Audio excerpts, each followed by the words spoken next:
Hello friends, welcome back to our channel. आज हम इस वीडियो में बात करेंगे निफ्टी 50 के बारे में और एक और स्टॉक के बारे में जो कि मेरे को बहुत ही अच्छा लग रहा है और अभी सपोर्ट के आसपास दिख रहा है। तो इसी तरह के आइडियाज़ मैं आपको हर वीडियो में देता भी हूँ और मैं आपको ज़रूर स्टॉप लॉस बताता हूँ और टारगेट्स भी बताता हूँ। तो आप आई थिंक स्टॉप लॉस तो ज़रूर सुन रहे होंगे अगर इस तरह के मार्केट में आपको सस्टेन करना है। जैसा मैं आपको हर पिछली 2-3 वीडियो से बता रहा हूँ कि इस तरह के वोलेटाइल मार्केट में अनटिल 4 जून थोड़ा सा वॉलेटाइल रहेगा और वॉलेटिलिटी में अगर आपको सस्टेन करना है तो आप बिल्कुल अगर आप में जिगरा नहीं है तो साइड लाइन्स पर बैठ सकते हैं। और अगर आप इसी तरह के मार्केट में फ़ायदा उठाना चाहते हैं, अच्छे स्टॉक्स को एक्यूमुलेट करना चाहते हैं तो बहुत बढ़िया टाइम है। तो इसमें बिल्कुल डिटेल में चर्चा करने वाले हैं हम निफ्टी के बारे में भी और इसके अलावा एक स्टॉक के बारे में भी। तो बिल्कुल चिपक के बने रहिएगा, एंड तक देखिएगा और सपोर्ट और रेजिस्टेंस दोनों देखिएगा और दोनों ही बहुत इंपॉर्टेंट चीज़ें होती हैं। तो इसी तरह के आइडियाज़ आपको फ्यूचर में भी देखने को मिलते रहें, इसके लिए आप मेरा चैनल ज़रूर सब्सक्राइब कर लीजिए, बेल आइकन दबाना बिल्कुल नहीं भूलिएगा और सो दैट जब भी मैं कोई नई वीडियो डालूँ आपको सबसे पहले नोटिफिकेशन आ जाए। तो आज जो बड़ी सी एक रेड बार बनी है उसके बारे में देखेंगे तो आप बहुत ही बड़ी एक रेड बार बनी है और वो रेड बार ने ही आज मूड माहौल बिगाड़ा है। और आप देख सकते हैं ये चैनल में एक ट्रेड कर रहा था। ये चैनल हमने पहले से ही डाला हुआ था, आप अगर मुझसे जुड़े हुए हैं तो आपने ज़रूर देखा होगा कि पहले भी हमने इस चैनल के बारे में बात की थी। और ये जो चैनल है काफ़ी टाइम से ये चला रहा है, ये ही चैनल में ये बार बार ट्रेड कर रहा है, बार बार रेजिस्टेंस ले रहा है यहाँ पर और बार बार यहाँ पर सपोर्ट ले रहा है। तो देखेंगे आपको ये थर्ड टाइम सपोर्ट लेने आ गया है। अब जाके मुझे थोड़ा सा लग रहा है कि यहाँ पर अगर सपोर्ट लिया तो बहुत ही अच्छा सपोर्ट मिलेगा यहाँ पर और फिर वापस से अपवर्ड ट्रेजेक्ट्री रिज्यूम हो सकती है। हालांकि मैं ये नहीं बोल रहा हूँ कि बिल्कुल तेज़ी से भाग जाएगा, बट यहाँ पर सपोर्ट ले लेना चाहिए जो कि अभी आज जो क्लोजिंग दी है वो क्लोजिंग दी है 21957 पर। अगर 25957 अगर टूट जाता है और ये लेवल के नीचे अब ये कल के सत्र में नीचे जाता है तो फिर हो सकता है आपको लेवल देखने को मिले 21777। 21777 कब देखा था आपने लेवल? ये देखा था आपने 19 अप्रैल 2024 में। बट यहाँ पर ये इस पे टिका बिल्कुल भी नहीं था और यहाँ पर ही जैसे ही 21777 पर आया तुरंत ये ऊपर की जर्नी इसने रिज्यूम कर ली। तो अब जो है यहाँ पर या तो सपोर्ट ले ली या 21777। और एक वर्स्ट केस में जो इसने 20 मार्च 2024 में छुआ था वो था 21710। 21710 तो बिल्कुल भी इसको तोड़ना नहीं चाहिए और ये एक लक्ष्मण रेखा की तरह भी काम कर सकती है। तो 21777। इसके अलावा एक और लेवल मैं आपको बताता हूँ 21816। 21816 क्या है इसका? 100 डेमा है। 100 डेमा को बिल्कुल रिस्पेक्ट करना चाहिए। 100 डेमा पे काफ़ी टाइम से ये आया नहीं है, या तो ये 50 डेमा से ही वापस रिवर्स हो जाता है, बट इस बार 50 डेमा को भी इसने नीचे की तरफ तोड़ दिया है जो कि था 22,231। 22,231 आज ही के सत्र में तोड़ा है और तोड़ने के बाद ये बड़ी सी कैंडल बनाई है। तो अब बिल्कुल 21816 तक की भी वेट कर सकते हैं। 21816 से रिवर्स हो सकता है या फिर आपको जो मैंने आपको लेवल्स बताए वो लेवल्स भी ध्यान रखिएगा। तो 21777, 21710 या फिर 21816, ये 3 लेवल्स हैं जो कि इंपॉर्टेंट लेवल्स हो जाते हैं। तो बिल्कुल ध्यान रखिएगा इन तीनों लेवल्स पे। तो ये एक मैंने आपको व्यू बताया है निफ्टी पर। अब अगर ये ऊपर चलना शुरू हुआ तो सबसे पहला हर्डल अब वापस से 50 डेमा हो जाएगा जो कि है 22,231। अगर वो तोड़ता है तो 22,363 जो कि इसका 20 डेमा है। तो ये दो लेवल्स ऊपर की साइड में भी अब रेजिस्टेंस की तरह काम करेंगे। तो हो सकता है अब लोग सेल ऑन रैली की तरह इसको लें। निफ्टी को थोड़ा सा वीक ज़रूर हो गया है बिकॉज 50 डेमा के नीचे निकलना नहीं चाहिए था, 50 डेमा के भी नीचे चला गया है। तो अब एक ही जो लेवल दिख रहा है वो 21777 या फिर 21816 जो कि बहुत इंपॉर्टेंट है। अब ये भी टूटना नहीं चाहिए। अगर ये टूटा तो काफ़ी ज़बरदस्त एक गिरावट आने की शंका है। तो ये कुछ लेवल्स का बिल्कुल ध्यान रखिएगा। अगर वीडियोस पसंद आ रही हैं, कंटेंट अच्छा लग रहा है तो एक वीडियो को लाइक ज़रूर कीजिए और अपने दोस्तों के साथ शेयर ज़रूर कीजिए। और अगर आप मेरे चैनल पर नए हैं तो चैनल को भी सब्सक्राइब ज़रूर कीजिए। अब बात करते हैं एक स्टॉक के बारे में जो हमने थोड़े दिन पहले ही देखा था और एक हमने हमारे व्यूअर ने भी हमसे क्वेश्चन पूछा था। अब मैं इस पर बिल्कुल बात करेंगे। डेटा पैटर्न नाम है। डेटा पैटर्न हमने थोड़े दिन पहले ही देखा था। डेटा पैटर्न में बहुत अच्छे पैटर्न्स बने थे, बट अभी ऑफ लेट ये काफ़ी दिन से नीचे की तरफ आ रहा है और मैंने भी इसमें पोजीशन बनाई है। तो 3000 के आसपास की मेरी पोजीशन है। तो वो एक डिस्क्लेमर की तरह आप ध्यान रखिएगा। तो जो भी डिसीजन लीजिए अपने फाइनेंशियल एडवाइजर से डिस्कस करके ही लीजिएगा। तो अगर आप देखेंगे अब ये 20 डेमा जो है इसका 2837 उसको आज इसने ऊपर क्लोज कर दिया है। तो ये बिल्कुल 20 डेमा के नीचे ज़रूर गया था, बट आज की कैंडल काफ़ी अच्छी रही है। आज इनफैक्ट ये गया था कहाँ तक 29 3-4 तक गया था, बट क्योंकि मार्केट ने सपोर्ट नहीं किया तो बिल्कुल नीचे ज़रूर आया, बट फिर भी ग्रीन कैंडल बनाई है इसने, तो वो एक अच्छी चीज़ है। 2848 पर क्लोजिंग दी है, जबकि 20 डे माइस का है 2837, तो उसको रिक्लेम कर लिया है, बहुत अच्छी बात है।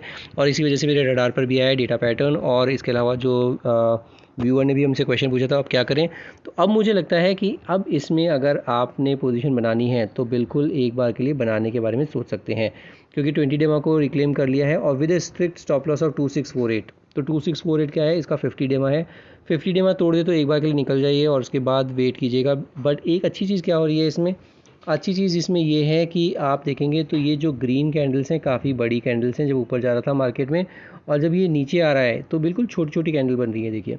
तो ये एक अच्छी चीज़ है कि नीचे जाते टाइम इसमें बिल्कुल वॉल्यूम ड्राई हो जा रहे हैं और ऊपर जाते टाइम काफ़ी अच्छे वॉल्यूम हो रहे हैं।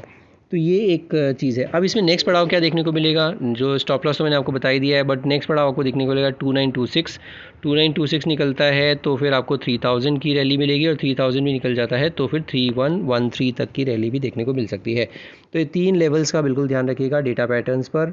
RSI भी देखते हैं तो RSI भी 52-53 के आसपास का RSI है, तो थोड़ा सा मोमेंटम तो फिजल आउट हुआ है बिकॉज मार्केट भी बिल्कुल कंड्यूसिव नहीं है इस टाइम पर, बट फिर भी अच्छे सेक्टर में है डेटा पैटर्न्स, या फिर HAL या फिर BEL। मैंने आपको एक वीडियो भी बना के बताया था, दोनों में तीनों में कंपैरिजन भी बताया था, HAL BEL और डेटा पैटर्न्स में, और मैंने अपने लेवल्स भी बताए थे और टारगेट्स भी बताए थे।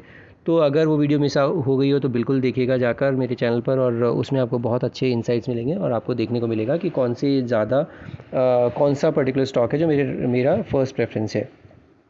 तो ये हो जाता है डेली का चार्ट। एक बार वीकली के चार्ट पर भी देख लेते हैं, वीकली के चार्ट पर कैसा प्लेस है। तो वीकली के चार्ट पर भी आपको दिखेगा कि ये जो रेड कैंडल बनी थी ये काफ़ी ज़बरदस्त रेड कैंडल थी पिछले हफ्ते में, बट इस हफ्ते में थोड़ा सा नीचे ज़रूर गया है, बट रिट्रेस होके ऊपर चलना शुरू हो गया है। और रिट्रेस भी कहाँ से हुआ है, 2800 के आसपास से। 2800 अब तोड़ना नहीं चाहिए बिकॉज ये 2800 का एक लक्ष्मण रेखा है। यहीं पर ही आप देखेंगे तो ये ग्रीन कैंडल 26 फरवरी 2024 को बनाई थी, इसका क्लोजिंग दी थी। इसके बाद अगर आप देखते हैं 2 हफ्ते पहले भी, तो भी इसका जो लो था 2815 था। पिछले हफ्ते की भी अगर आप बात करते हैं तो लो 2862 था, और इस हफ्ते का जो लो है 2714 है। तो 2714 अब एक क्रिटिकल जंक्चर पर है और अभी इसमें बिल्कुल ऊपर के टारगेट्स देखने को मिल सकते हैं। तो ये आपको दिखेगा कि बहुत ही बढ़िया चार्ट पैटर्न्स बने हुए हैं, और इसमें अब आपको नेक्स्ट जो पड़ाव देखने को मिल सकता है, इमीडिएटली जो आपको नेक्स्ट पड़ाव देखने को मिलेगा वो आपको हो सकता है देखने को मिले 3000। तो मैंने आपको बताया है 3000 तक जा सकता है, बट इसके अलावा 3000 के अलावा भी आपको इसमें टारगेट देखने को मिल सकता है। अगर मैं डेली के चार्ट पर आपको दिखाऊं तो डेली के चार्ट पर आपको दिखेगा, मैं एक बार फिबोनाची दिखा देता हूं आपको लगाकर।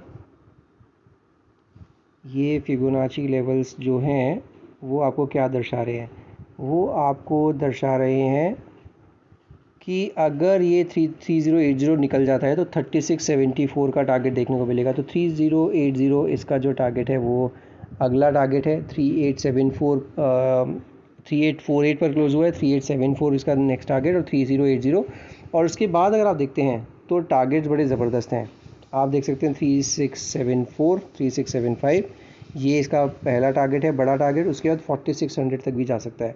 तो 4600 की जर्नी के लिए अभी बिल्कुल इसमें आप संयम थोड़ा रखना पड़ेगा। ऐसा नहीं है रातों रात चला जाएगा डेटा पैटर्न्स, क्योंकि मार्केट जैसे ही कंड्यूसिव होगा, इस तरह के आज ताबड़तोड़ गिरावट हुई है, फिर भी ग्रीन कलर की कैंडल दी है और ग्रीन कैंडल भी क्लोज दिया है, जो कि इसमें स्ट्रेंथ दर्शाता है।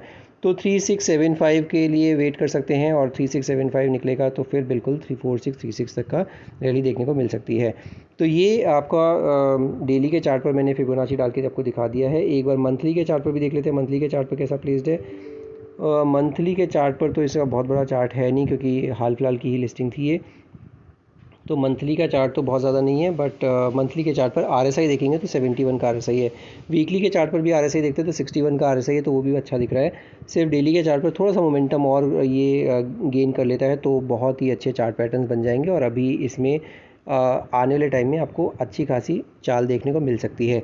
तो ये हो जाता है डेटा पैटर्न। सिर्फ डिस्क्लेमर का ध्यान रखिएगा, मेरी पोजीशन इसे बिल्कुल है और मैं इसे बना हुआ हूँ। जैसे भी नीचे गया था तो मैं इसमें और एक्यूमुलेट कर सकता हूँ, क्योंकि मेरे को 50 डेमा के आसपास का सपोर्ट दिख रहा है और उसके बाद 100 डेमा का भी सपोर्ट दिख रहा है। तो वो 2 लेवल से जहाँ पर मैं सब एक्यूमुलेट करूँगा इसमें और बने रहूँगा। जब भी मैं निकलूँगा ज़रूर आप सभी को बताऊँगा। जैसे मैंने आपको हर बार बताया कि जब भी मैं पेट्रोनेट एलएनजी से निकला था, अभी मैंने आपको सबको बता दिया था। कोल इंडिया से भी मैं निकल चुका हूँ। कोल इंडिया मेरा 360 का स्टॉप लॉस था, वो हिट हुआ, मैं निकल गया। और हालांकि पैसा बना था 325 पर मैंने पोजीशन बनाई थी कोल इंडिया में, तो 360 का मेरा हिट हुआ था 2 दिन पहले, तो मैं इसमें निकल गया था। कोल इंडिया में भी, पेट्रोनेट एलएनजी में भी मेरे को थोड़ा सा कन्विक्शन कम हो रहा था और इस वजह से मैं 314 पर निकल गया था वहाँ पर भी। तो वो भी 2 मैंने अभी एग्जिट्स लिए हैं, पैसा मैंने टेबल पर लेके आया हूँ मैं। तो इसी तरह के आइडियाज़ आपको फ्यूचर में भी देखने को मिलते रहें, इसके लिए आप चैनल ज़रूर सब्सक्राइब कर लीजिए, बेल आइकन दबाना बिल्कुल नहीं भूलिएगा। और अगर आप मेरी वीडियोस को पसंद कर रहे हैं, कंटेंट अच्छा लग रहा है, तो ज़रूर वीडियोस को लाइक कीजिए। लाइक करने में कुछ नहीं जाएगा, दोस्तों के साथ शेयर ज़रूर कीजिए। और आज की वीडियो में सिर्फ इतना ही। Will see you in the next video. Thank you so much for watching this video.